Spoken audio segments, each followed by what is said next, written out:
د سندوز نساجي فابریکې یو په تر ټولو اساسي ترینه برخه کې پرې موږ کار لرو.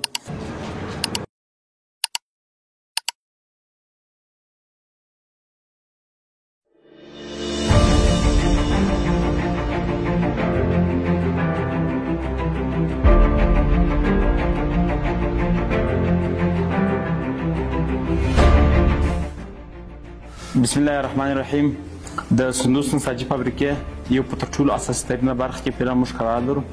او دا برخه د ټوکر د اوبدلو برخه ده او د یوې نساجي فابریکې لپاره تر ټولو اساسي ترینه برخه همدغه ده. په دې برخه کې د ټوکر د اوبدلو ماشینان ایښودل کیږي او د دې ماشینانو دپاره د دې ماشینانو د هوا د حرارت او لندبل د کنټرول لپاره ایر کنډیشنینګ سیسټم هم همدغه ځای کې موجود دی او دا ایر کنډیشنینګ سیسټم د دې لپاره دی تر څو